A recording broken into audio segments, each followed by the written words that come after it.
په میدان وردګ ولایت کې د غواګانو فارم لرونکي له خپلو کارونو خوښ دي. وایي د شیدو تولیدات یې ښه دي او په دې ولایت کې د شیدو پروسس خونو د نشتون له امله یې تولیدات کابل ولایت ته لیږدول کیږي چې دې چارې له ستونزو سره مخ کړي. کار انشالله شکر الحمدلله گزاره پې کېږي. نو تولیدات د ورځې خو مونږ اوس فعلا د مونږ غواګانې بلار بدي د شیدو غواګانې کمې لرو. تولیدات پاس د مونږ د ورځې 3.5 کیلو شیدې دي او کابل ته لیگو.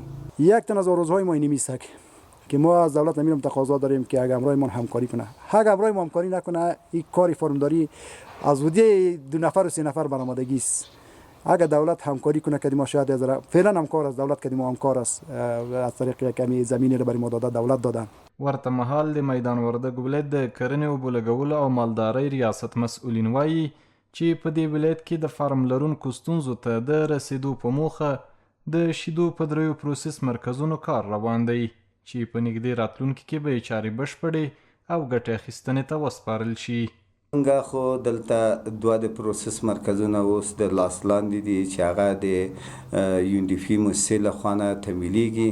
نو هغه تر اوسه پورې د کار لاندې دي. یو بل شیدو مرکز چې مونږ مخکې جوړ سوی و هغه هم یو چا سره قرارداد ورکړی ده، نو هغه هم تر کار لاندې ده. انشاءالله په راتلونکي به هغه هم په پروسس مرکز باندې تبدیل شي. اوس د جمعوارۍ مرکز ده، تنها شیدې ټولوي.